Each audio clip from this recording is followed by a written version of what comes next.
സഹൃദയരെ, salute. നിങ്ങള് നക്സൽ പ്രസ്ഥാനത്തെ കുറിച്ച് കേട്ടിട്ടുണ്ടോ? വെസ്റ്റ് ബംഗാളിലാണ് അത് തുടങ്ങിയത്. ഡാർജിലിംഗിന്റെ അടുത്തുള്ള ഒരു സ്ഥലം. നക്സൽ ബാരി എന്നാണ് സ്ഥലത്തിന്റെ പേര്.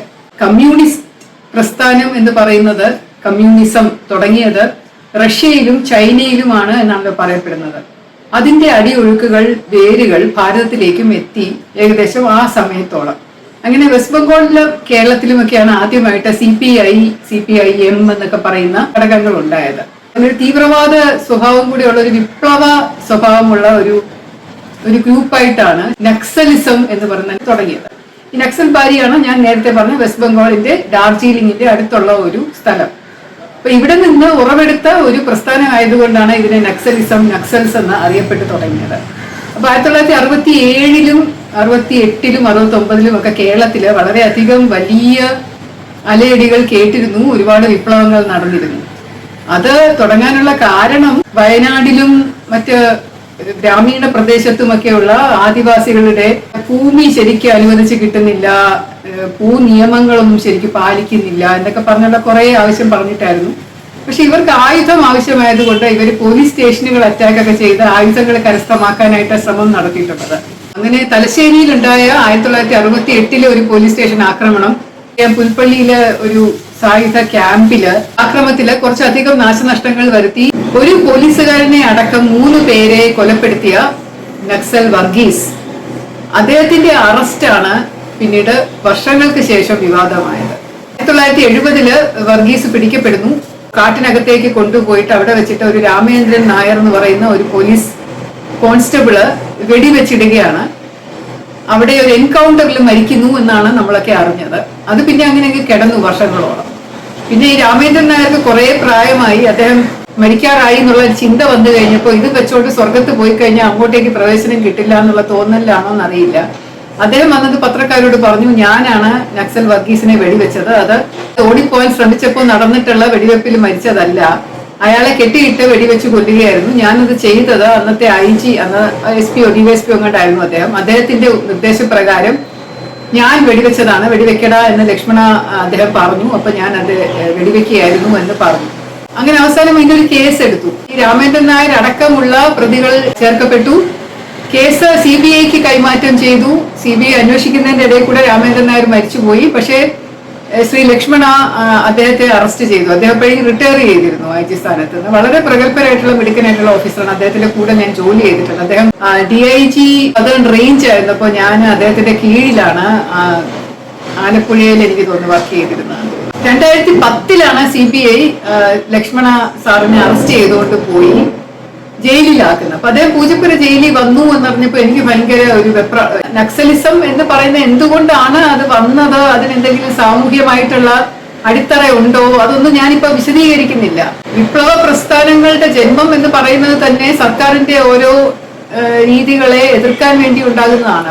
അവരെങ്ങനെ പെരുമാറുന്നു, എവിടെ നിന്ന് അവർക്ക് ആയുധങ്ങൾ കിട്ടുന്നു, പണം കിട്ടുന്നു, എങ്ങനെയാണ് അവര് പ്രവർത്തിക്കുന്നത് എന്നൊക്കെ അനുസരിച്ചായിരിക്കും അവർക്ക് തീവ്രവാദ സ്വഭാവമുണ്ടോ അവരെ നിരോധിക്കുകയും അവരുടെ പ്രതികളെ പിടിക്കുകയും ചെയ്യണം എന്നൊക്കെ സർക്കാർ ആജ്ഞാപിക്കുന്നത്.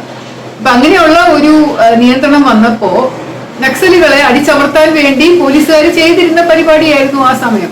അന്ന് ജയറാം പടിക്കൽ സാറിന്റെ ഒക്കെ കീഴിലുള്ള വലിയ സംഘമാണ് നക്സൽ പ്രസ്ഥാനം ഇല്ലാതാക്കിയതെന്ന് ഇപ്പോഴും നമുക്ക് എല്ലാവർക്കും അറിയാം.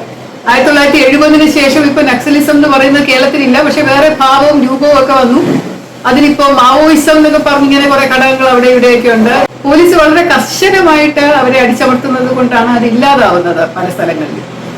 അപ്പൊ അദ്ദേഹം ഇങ്ങനെ പൂജപ്പുര സെൻട്രൽ ജയിലിലാണെന്ന് അറിഞ്ഞപ്പോ തൊട്ട് എനിക്ക് വലിയ വെപ്രാളം. ഞാൻ അന്ന് അലക്സാണ്ടർ ജേക്കബ് സാർ ആയിരുന്നു ജയിൽ DGP. അദ്ദേഹത്തെ വിളിച്ച് പറഞ്ഞു, സാർ എനിക്കൊന്ന് അദ്ദേഹത്തെ വന്ന് കാണണം എന്നുണ്ട്.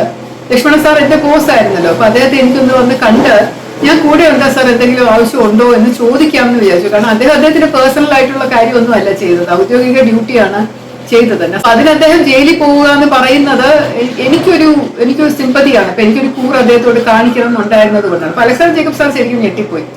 ആരും അങ്ങനെ പറഞ്ഞില്ല, ശ്രീലേക്ക് ശരിക്കും വന്ന് കാണണോ. അങ്ങനെയാണെങ്കിൽ അദ്ദേഹം ഇപ്പൊ ആശുപത്രിയിലാണ് കിടക്കുന്നത്. ഇന്നലെ ഒരു ചെറിയ നെഞ്ചുവേദന വന്നിട്ട് മെഡിക്കൽ കോളേജ് ആശുപത്രിയിലുണ്ട്, സെല്ലിലുണ്ട്. ആശുപത്രിയിലും ഇങ്ങനെ ഇതുപോലെ പ്രിസന്റ് സെല്ലുണ്ടല്ലോ, സെല്ലിലുണ്ട്. അവിടെ വേണമെങ്കിൽ പോയി കണ്ടോളൂ, ഞാൻ പറഞ്ഞേക്കാം എന്ന് പറഞ്ഞു. അങ്ങനെ ഞാൻ ഒരു ദിവസം വൈകിട്ട് തിരുവനന്തപുരം മെഡിക്കൽ കോളേജിലുള്ള പ്രിസന്റ് വാർഡിൽ പോയി അദ്ദേഹത്തെ കണ്ടു. നല്ല സെക്യൂരിറ്റിയാണ്, പുറത്ത് പോലീസുകാരുണ്ട്, ജയിൽ ഓഫീസേഴ്സ് കാവലുണ്ട്. അങ്ങനെ അദ്ദേഹത്തെ പോയി കണ്ടു. അദ്ദേഹത്തിന് വലിയ സന്തോഷമായി എന്നെ കണ്ടപ്പോ. അപ്പൊ എണീറ്റിരുന്നു. ഞാൻ അദ്ദേഹവുമായിട്ട് കുറെ നേരം സംസാരിച്ചിരുന്നു. ഒരിക്കലും ഈ കേസിനെ കുറിച്ചോ അല്ലെങ്കിൽ ജയിലിലായതിനെ കുറിച്ചോ ഇവിടെയുള്ള ബുദ്ധിമുട്ടുകളെ കുറിച്ചോ പറഞ്ഞില്ല. അദ്ദേഹത്തിന്റെ തന്നെ സ്വന്തം കാര്യങ്ങള്, പഴയ കാര്യങ്ങൾ, എന്റെ പേഴ്സണൽ കാര്യങ്ങള്, എങ്ങനെയുണ്ട് എന്റെ ജോലി എന്നൊക്കെ പറഞ്ഞ് അങ്ങനെ കുറെ നേരം ഒരു 3/4 മണിക്കൂറോളം സംസാരിച്ചിട്ട് അദ്ദേഹം പറഞ്ഞു, ശ്രീലേഖ പൊക്കോ, എനിക്ക് മരുന്ന് കഴിച്ചിട്ട് കിടക്കാൻ സമയമായി എന്ന് പറഞ്ഞു. ഞാൻ തിരിച്ചു വന്നു. ലക്ഷ്മണ സാർ അങ്ങനെ 3 വർഷത്തോളം ജയിലിൽ കിടന്നു. 2010 മുതൽ 2013 വരെ. അദ്ദേഹം ജയിൽ വിമോചിതനാകാനുള്ള കാരണവും ഒരു വിധത്തിൽ നോക്കിക്കഴിഞ്ഞാൽ ഞാനാണ്. അത് അദ്ദേഹത്തിന് പോലും അറിയില്ല എന്നാണ് എനിക്ക് തോന്നിയിട്ടുള്ളത്. 2013 കേരളത്തിലെ ഒരു പുതിയ ഗവർണർ വന്നു, ശ്രീ നിഖിൽ കുമാർ എന്ന് പറഞ്ഞു. അദ്ദേഹം IPS ഓഫീസർ ആയിരുന്നു, ഡൽഹി UT കാഡർ ആയിരുന്നു. അദ്ദേഹത്തിന് കേരളത്തിലുള്ള IPS ഓഫീസേഴ്സിനെയൊക്കെ, സീനിയർ ഓഫീസേഴ്സിനെ കാണുമെന്ന് പറഞ്ഞു ഞങ്ങൾ ഇടയ്ക്കിടയ്ക്ക് അദ്ദേഹത്തിന്റെ അടുത്ത് പോകുമായിരുന്നു. അങ്ങനെ ഒരു ദിവസം അദ്ദേഹം DGP അടക്കമുള്ള എല്ലാ ADGP, IG അടക്കമുള്ള എല്ലാ ഓഫീസേഴ്സിനെയും അദ്ദേഹത്തിന്റെ വീട്ടിൽ വിളിച്ചൊരു ചർച്ച പോലെ നടത്തി. പല കാര്യങ്ങൾ ചർച്ച ചെയ്തതിനിടെ കൂടെ നിഖിൽ കുമാർ സാറ് ഞങ്ങളോട് ചോദിച്ചു, എന്റെ മുന്നിൽ ഒരു വളരെ വിവാദമായ ഫയൽ ഇരിപ്പുണ്ട്. അതിനകത്ത് ശ്രീ K. ലക്ഷ്മണ എന്ന് പറയുന്ന ഉദ്യോഗസ്ഥനെ വെളിയിലേക്ക് ജയിൽ വിമോചിതനായിട്ട് അയക്കണോ വേണ്ടയോ എന്നുള്ള ഒരു ഫയലാണ്. അത് കേരള സർക്കാർ അത് ചെയ്യണം എന്നുള്ള ഒരു നിർദ്ദേശത്തോടു കൂടി, റെക്കമെൻഡേഷനോട് കൂടി തന്നിരിക്കുകയാണ്. ഗവർണറിന്റെ ആണ് അന്തിമ അഭിപ്രായം. അപ്പൊ അതിൽ നിങ്ങളുടെ അഭിപ്രായം എന്താണെന്ന് അദ്ദേഹം ചോദിക്കുകയാണ്. അപ്പൊ എല്ലാവരും ഇരിക്കുകയാണ്, DGP ഇരിക്കുന്നു, എന്റെ സീനിയർ ഓഫീസേഴ്സ് എല്ലാവരും ഇരിക്കുന്നു, ആരും ഒരു അക്ഷരം മിണ്ടുന്നില്ല. ഞാനിങ്ങനെ എല്ലാവരുടെയും മുഖത്ത് അതിശയമായിട്ട് നോക്കി, എന്താ ആരും ഒന്നും പറയാതെ. എന്നിട്ട് ഞാൻ ധൈര്യപൂർവ്വം പറഞ്ഞു, സാർ അദ്ദേഹത്തിനെ പുറത്തിറക്കണം, സാറ് ഉത്തരവ് ഇടണം എന്ന് ഞാൻ പറഞ്ഞു. അപ്പൊ അദ്ദേഹം ചോദിച്ചാൽ എന്താ അതങ്ങനെ? ഞാൻ ലക്ഷ്മണ സാറ് വളരെ നല്ല ഒരു ഓഫീസറാണ്, ഞാൻ അദ്ദേഹത്തിന്റെ കൂടെ വർക്ക് ചെയ്തിട്ടുണ്ട്, ഇതുവരെ അദ്ദേഹത്തിന് വേറെ യാതൊരു വിധത്തിലുള്ള ഒരു കേസോ അഴിമതി കേസോ അദ്ദേഹത്തിനെതിരെ വേറൊരു പേര് ദോഷമോ ഒന്നും കേൾപ്പിച്ചിട്ടില്ലാത്ത ഒരു നല്ല ഓഫീസറാണ്. അപ്പൊ ഈ ഒരു കാര്യം പറഞ്ഞുകൊണ്ട് 40 വർഷത്തിന് ശേഷം അദ്ദേഹം ചെയ്ത ഒരു കൃത്യനിർവഹണം, ഒഫീഷ്യൽ ഡ്യൂട്ടിയുടെ പേരിൽ ഒരു പോലീസുകാരൻ പറഞ്ഞു എന്നുള്ള ഒരു മൊഴിയുടെ ബേസിസിൽ ശിക്ഷിച്ച് അകത്ത് കിടക്കുക എന്ന് പറയുന്നത് നിർഭാഗ്യകരമാണ്. അപ്പൊ അതുകൊണ്ട് അദ്ദേഹത്തിന് ഇപ്പം 3 വർഷമെങ്കിലും ആയില്ലേ, അത് ശിക്ഷയായിട്ട് കണക്കാക്കിക്കൊണ്ട് അദ്ദേഹത്തെ ജയിൽ മോചിതനാക്കണം എന്നാണ് എന്റെ അഭിപ്രായം എന്ന് ഞാൻ പറഞ്ഞു. അപ്പൊ ഞാനത് പറഞ്ഞത് കേട്ടപ്പോ മറ്റുള്ളവർക്കും ധൈര്യം വന്നു. അപ്പൊ എന്റെ കൂടെ അന്നുണ്ടായിരുന്ന മറ്റു പല സീനിയർ ഓഫീസേഴ്സും സപ്പോർട്ട് ചെയ്ത് പറഞ്ഞു, ശരിയാണ്, അദ്ദേഹം ജയിലിൽ കിടക്കേണ്ട, അത് അർഹിക്കുന്ന വ്യക്തിയല്ല എന്നുള്ള മറ്റ് DGP അടക്കമുള്ളവര് പിന്നീട് പറയുകയും അങ്ങനെ ഗവർണർ അതിലൊരു ഫേവറബിൾ ഓർഡർ ഇറക്കിയ ശേഷമാണ് ലക്ഷ്മണ സാറ് ജയിലിൽ നിന്ന് പുറത്തിറങ്ങുന്നത്. ജയിലില് അന്ന് കിടക്കുന്ന തടവുകാരോട് ഒരു സിമ്പതി പലപ്പോഴും തോന്നിയിട്ടുണ്ട്. ജയിൽ DGP അല്ലായിരുന്നപ്പോഴും ഞാൻ പല പ്രാവശ്യം ജയിലുകളിൽ പോയിട്ടുണ്ട്. എറണാകുളത്ത് ഒരു ജയിലിൽ പോയി ഞാനും എന്റെ സുഹൃത്തും കൂടെ അവിടെ കിടക്കുന്ന സകല ആൾക്കാർക്കും ഞാൻ ലഡുവും പഫ്സും ഒക്കെ വാങ്ങിച്ച് വിതരണം ചെയ്തിട്ടുണ്ട്. അപ്പൊ അവിടെ ജയിൽ ഉദ്യോഗസ്ഥരും പോലീസുകാരും വളരെ അതിശയത്തോട് കൂടി ചോദിച്ചു, മാഡം എന്തോന്നായി ചെയ്യുന്നതായി ചോദിച്ചു. ഞാൻ പറഞ്ഞാൽ എനിക്കിഷ്ടമാണ്, കാരണം ഞാൻ ചുമ്മാ അവരോട് സംസാരിക്കാൻ വേണ്ടി വന്നതാണ്. ഈ ഒരു കരുണ കൊണ്ടെങ്കിലും അവർക്കൊരു മാനസാന്തരം വന്നാലോ. ഒരു പോലീസ് ഓഫീസർ വന്ന് നിങ്ങളെയൊക്കെ ലഡു തരുന്നു, നിങ്ങൾക്കൊക്കെ പഫ്സ് തരുന്നു, നിങ്ങളോട് സംസാരിക്കുന്നു, എങ്ങനെ സുഖമാണോ, എന്തൊക്കെയുണ്ട് വിശേഷം എന്നൊക്കെ ചോദിക്കാന് പുറത്തുനിന്ന് ഒരു പോലീസ് ഓഫീസർ, ഒരു വനിത വരുന്നു എന്നൊക്കെ അറിയുമ്പോൾ ആ ഒരു ചിന്ത മതിയായിരിക്കും ചിലപ്പോൾ അവർക്ക് ജയിൽ വിമോചിതരായ ശേഷം എനിക്ക് കുറച്ചുകൂടെ നല്ല രീതിയിൽ ജീവിക്കണം, അവരെ പോലെ നല്ലത് ചെയ്യണം എന്നൊക്കെയുള്ള ഒരു ചിന്ത അവർക്ക് വരണം എന്നൊക്കെയുള്ള ചിന്ത കൊണ്ടാണോ എന്ന് എനിക്കറിയില്ല. എനിക്ക് എപ്പോഴും ആലോചിച്ച് നോക്കിയാൽ എന്തുകൊണ്ട് ഞാൻ ചെയ്യുന്നു എന്നുള്ളത് എനിക്കറിയില്ല. പക്ഷെ ജയിലിൽ കിടക്കുന്ന പലരെയും, ശത്രുക്കളെ പോലും ഞാൻ പോയി കണ്ടിട്ടുണ്ട്. അതിന്റെ ഒരു കഥയും കൂടെ ഞാനിവിടെ പറയാൻ ആഗ്രഹിക്കുന്നു. ഞാൻ നേരത്തെ പല എപ്പിസോഡുകളിലും പറഞ്ഞിട്ടുണ്ട്, എന്നെ കുറിച്ച് ഏറ്റവും കൂടുതൽ അപവാദം പറഞ്ഞിരിക്കുന്ന ഒരു പത്രം എന്ന് പറയുന്നത് മംഗളം പത്രമായിരുന്നു. ആ പത്രത്തിലുള്ള ലേഖകൻ ആരാണെന്നും അതിന്റെ പുറകിലുള്ള ആൾക്കാരാണെന്നും എനിക്ക് നല്ലപോലെ അറിയാം. 2018 അവരവിടെ ഒരു മംഗളം TV ചാനൽ തുടങ്ങാൻ വേണ്ടിയിട്ട്, ഏറ്റവും ആദ്യത്തെ TV ചാനലൊക്കെ തുടങ്ങുമ്പോൾ ഒരു വലിയ ഒരു വാർത്തയോട് കൂടി തുടങ്ങിക്കഴിഞ്ഞാൽ എല്ലാവരും അതിലോട്ട് അട്രാക്റ്റഡ് ആവുമല്ലോ എന്ന് വിചാരിച്ചാൽ അവിടെ ഒരു സ്റ്റിംഗ് ഓപ്പറേഷൻ എന്ന് പറയുന്നത് പോലെ ഒരു വളരെ വിവാദപരമായിട്ടുള്ള അന്നത്തെ ഒരു മന്ത്രിയെ ഉൾപ്പെടുത്തി ഒരു സ്ത്രീ വിഷയം ആയിട്ട് ഒരു ഹണി ട്രാപ്പ് പോലെ ഒരു വിഷയം ഉണ്ടാക്കിയെടുത്ത് അവിടെ തന്നെ ഒരു ജേർണലിസ്റ്റ്, ഒരു ലേഖിക, ഒരു ലേഡിയെ കൊണ്ട് ഫോണിൽ സംസാരിപ്പിച്ച് അത് റെക്കോർഡ് ചെയ്ത് അതെന്തോ തെറ്റായ രീതിയിൽ വ്യാഖ്യാനിച്ച് വലിയ ഒരു സംഭവമായിട്ട് അത് വന്നു. അതിന്റെ പേരിൽ മന്ത്രിക്ക് രാജിവെക്കേണ്ടി വന്നു. ഒരു കേസ് എടുത്തു. അന്വേഷണം നടത്തിയ ശേഷമാണ് അറിയുന്നത് ഇതൊരു ഹണി ട്രാപ്പ്, ഒരു സ്റ്റിംഗ് ഓപ്പറേഷൻ പോലെ ചെയ്ത കാര്യമാണ്. അപ്പൊ അങ്ങനെ അന്ന് ഒരു 9 പേരെ പ്രതി ചേർത്ത് കേസാക്കുകയും 5 പേരെ അറസ്റ്റ് ചെയ്യുകയും ചെയ്തു.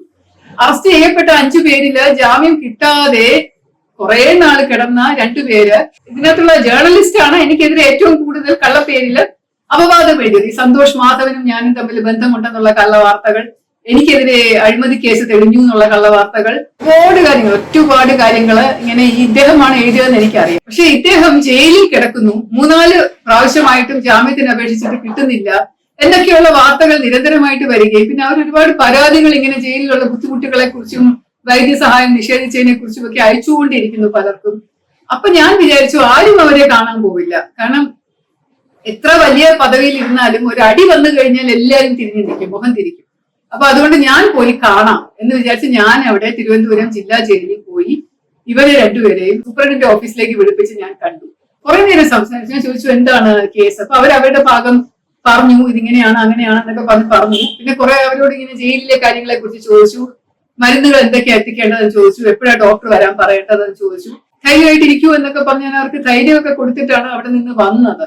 കുറച്ച് ദിവസങ്ങൾക്ക് ശേഷം അവർക്ക് ജാമ്യം കിട്ടുകയും ചെയ്തു. എനിക്ക് തോന്നുന്നു എന്തോ ഒരു ധൈര്യം അവർക്ക് ഈ ജയിലിൽ കിടക്കുമ്പോൾ അത് തളർന്നു പോകും മാനസികമായിട്ട്. അപ്പം ജയിൽ DGP തന്നെ വന്ന് സംസാരിച്ചു കഴിയുമ്പോൾ എവിടെ നിന്നോ ഒരു ഊർജ്ജം കിട്ടുന്നത് പോലെ ആയിരിക്കും. അവർ വീണ്ടും കോൺടെസ്റ്റ് ചെയ്യുകയും അവർക്ക് ജാമ്യം കിട്ടുകയും ചെയ്ത് പുറത്തിറങ്ങിപ്പോയി. അത് വലിയൊരു സന്തോഷമായിട്ട് എനിക്ക് തോന്നുന്നുണ്ട്. ഇതുപോലെ പണ്ട് ഒരു കേസില് ശ്രീശാന്ത്, നമ്മുടെ ക്രിക്കറ്റർ ശ്രീശാന്ത് അറസ്റ്റിലായി തിഹാർ ജയിലിൽ കിടന്ന ഒരു സംഭവം പറയണം എന്ന് എനിക്കുണ്ട്. ശ്രീശാന്തിന്റെ അമ്മയും ഇതുപോലെ ശ്രീശാന്തിന്റെ സുഹൃത്തുക്കളും ഒക്കെ വിളിച്ച് എന്നോട് പറയും, പാവം വലിയ കഷ്ടപ്പാടിലാണ് ജയിലിൽ കിടക്കുന്നത്, ഭക്ഷണം ശരിക്കും കഴിക്കാൻ പറ്റുന്നില്ല, വളരെയധികം ബുദ്ധിമുട്ടാണ്, നിരാശയാണ്. ഒരുപാട് ആളുകളെ ക്രിമിനൽസ് ഒക്കെ തിങ്ങി പാർക്കുന്ന ഒരു അറയിലാണ് ഇട്ടിരിക്കുന്നത്, ഒരു സെല്ലിലാണ് ശ്രീശാന്തിനെയും ഇട്ടിരിക്കുന്നത്. എന്തെങ്കിലും ഒരു സഹായം ചെയ്തു കൊടുക്കാൻ പറയും, ആരെയും കാണാൻ സമ്മതിക്കുന്നില്ല, അങ്ങനെ ഒരുപാട് ഉപദ്രവിക്കുന്നു എന്നൊക്കെ പറഞ്ഞപ്പോ അന്ന് തിഹാർ ജയിലിന്റെ DGP ആയിരുന്നത് ഒരു ലേഡി IPS ഓഫീസർ ആയിരുന്നു, വിമല മേറ മാം. ഫോൺ വിളിച്ച് സംസാരിച്ചു, മാഡം എനിക്ക് ഇങ്ങനെ റിക്വസ്റ്റ് ഉണ്ട്, ശ്രീശാന്ത് എന്ന് പറഞ്ഞാൽ എനിക്ക് അറിയാവുന്ന ആളാണ്, നോട്ട് ബിക്കോസ് ക്രിക്കറ്റർ എന്നുള്ള രീതിയിലല്ല, എനിക്ക് ആ കുട്ടിയെ അറിയാം, അതിന്റെ അമ്മയെ അറിയാം, അതിന്റെ ഫാമിലിയെ അറിയാം. അപ്പൊ അതിപ്പം കുറച്ച് കഷ്ടപ്പാടാണെന്ന് പറയുന്നു. ആ സെല്ലിൽ നിന്നൊന്ന് മാറ്റി വേറൊരു സെല്ല് കൊടുക്കാൻ പറ്റുമോ മാഡം എന്ന് ഞാൻ ചോദിച്ചു. മേറ മാഡം എന്നെക്കാൾ 5 വർഷം സീനിയർ ആണ്, അപ്പൊ എനിക്ക് റിക്വസ്റ്റ് ചെയ്യാനേ പറ്റുള്ളൂ.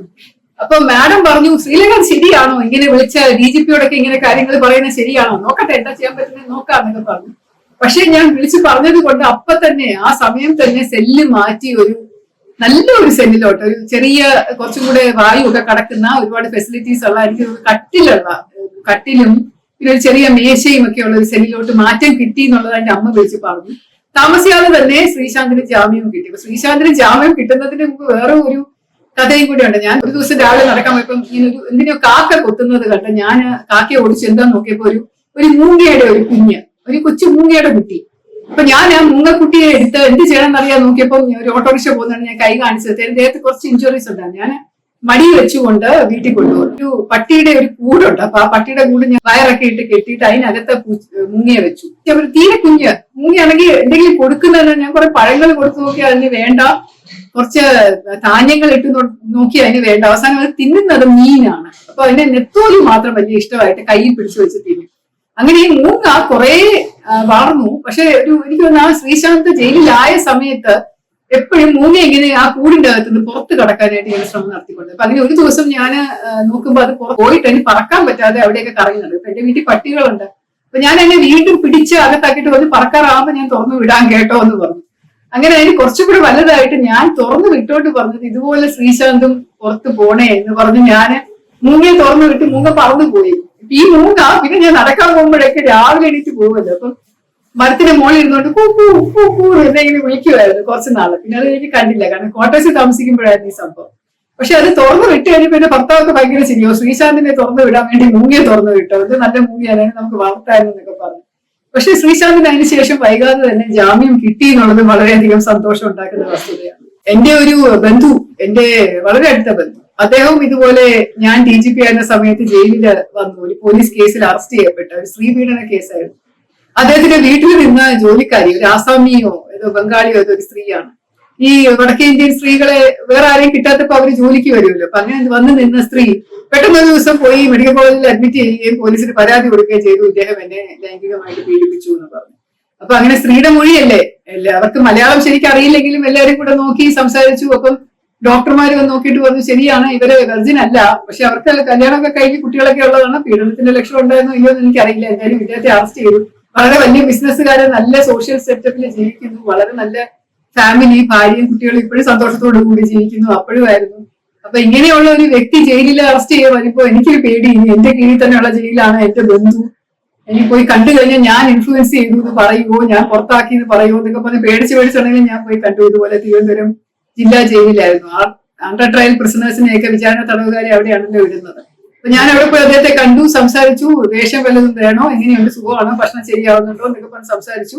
അത് സംസാരിച്ച ശേഷം വളരെ തളർന്നു കിടന്നിരുന്ന ഒരു വ്യക്തി പെട്ടെന്ന് ഊർജ്ജം വന്നതുപോലെ അദ്ദേഹം പലരെയും കാണാൻ കൂട്ടാക്കി. നേരത്തെ അദ്ദേഹത്തിന് കാണാൻ പോകുന്ന ആരെയും അദ്ദേഹം അനുവദിച്ചിരുന്നില്ല. പിന്നീട് പറഞ്ഞു എനിക്ക് കാണണം എന്ന് പറഞ്ഞ് അങ്ങനെ അദ്ദേഹത്തിന്റെ വീട്ടുകാരെ കാണുകയും വക്കീൽ വരാൻ പറയുകയും ഒക്കെ ചെയ്ത് അദ്ദേഹത്തിന് പിന്നീട് ജാമ്യം കിട്ടി. കേസ് എനിക്ക് തോന്നുന്നു ഒന്നുമില്ല, അത് തെളിഞ്ഞിട്ടൊന്നുമില്ല. അതിന് പൈസയോ അതിന് വേണ്ടിയിട്ട് ചെയ്തതാണ്. അപ്പൊ അവർക്ക് കാശ് കൊടുത്തപ്പോൾ കേസ് വിഡ്രോ ചെയ്തുകൊണ്ട് അവർ അതിന്റെ പാട്ടിന് അത് കൊണ്ടൊക്കെ പോയി.